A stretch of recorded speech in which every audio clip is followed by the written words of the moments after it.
How you going, guys? I thought I'd make a quick video on faceting, and today for the first time I had to preform two pieces of gems from just crystals, and this is a citrine from Mozambique. Originally it was 94 carats, and after preforming it, trying to get the right shape to put on the dop of the faceting machine, we've come down to 60.5 carats. So we've lost about 34 carats in weight, and this lemon citrine was 88 carats, and now we're down to 59.5 carats. So as you can see, you lose quite a bit of carat weight the minute you preform. So of course the next step will be putting these on a dop stick. I don't know which one I'm going to do. I'll have to make a choice. I kind of think I'll do this one first because I've got a new faceting machine and I'd rather leave the lemon quartz till maybe some other time. So this will go on a dop stick and it will be epoxied on, and then the cutting will begin. So I'll just see how I go. It'll be an interesting little journey with a new machine. And with the new machine, it's a 64 index wheel, which no one hardly uses, but it'll be a challenge. So I'll make a standard round brilliant and see how I go, and hopefully it turns out. Okay, over and out for now. Okay, we're back again, and in the room where I'll be faceting. So I've got my transfer block and I'm about to center the dop stick on top, and then I'm going to epoxy this dop stick over here, this brass piece of metal, onto the table of the stone, and just let it dry overnight.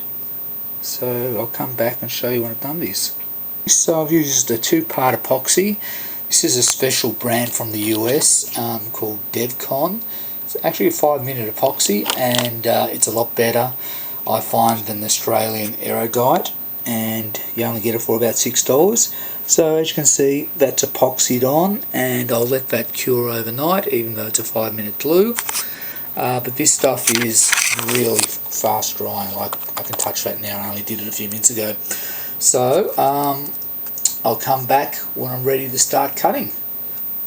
So here I am, all set to go. Got my lamp set up. I'll need that to look at the stone. I've got the stone set up in the dop stick using a 64 index wheel, which is this here. I have my water vessel ready. That's to keep the disc nice and wet so we don't overheat the stone, and makes the grinding process easier.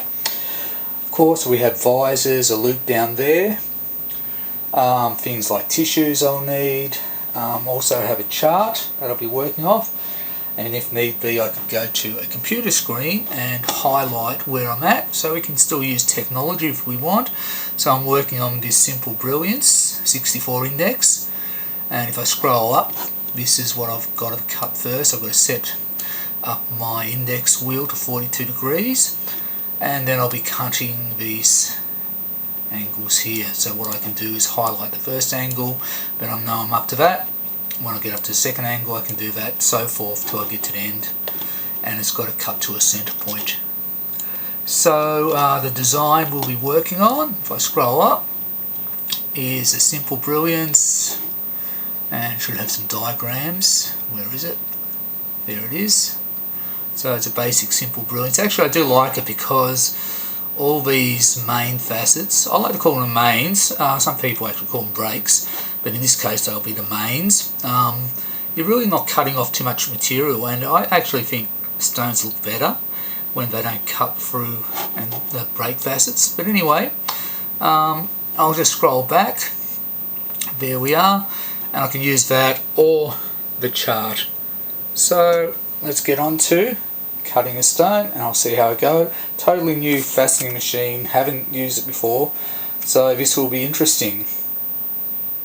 So we've got the stone totally rounded off to 90 degrees, so I'm going to set it at 42 degrees and index 2, so I'm going to start cutting some of the center points. See how I go. So what we're trying to do is cut the center point. So I'm almost there.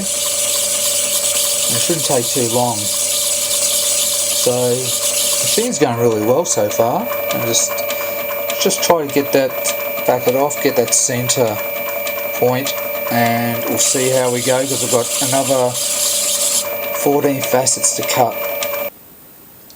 So currently I've done about 4.5 hours faceting, and we've done all the meat points on the pavilion. Over here on the side we have the girdle, so we've done a pre-polish on that, and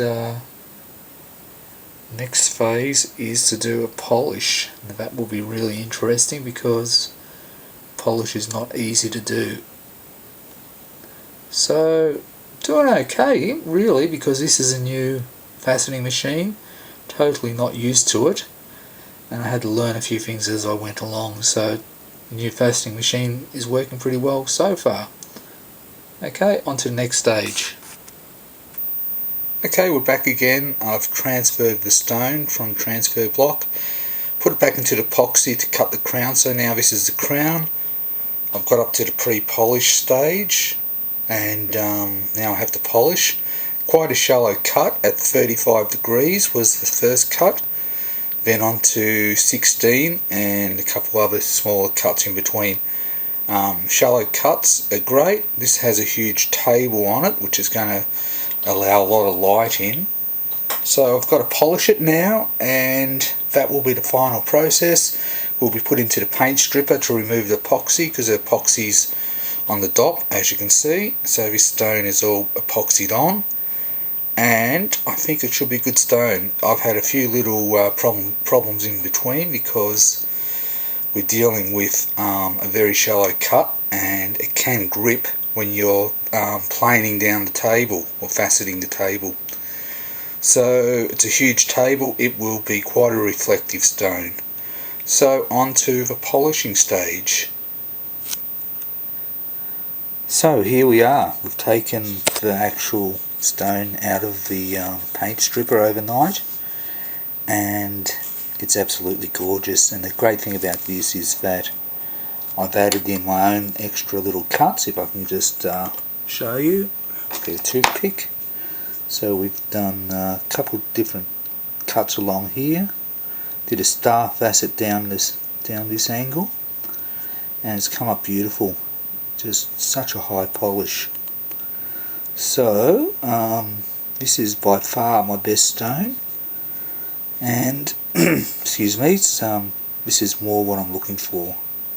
It's got AAA clarity, there's no veils, there's nothing to be seen. So absolutely brilliant. My best effort yet. Third stone, and designed it myself, so I'm pretty happy with that. Okay, I'll see you guys later.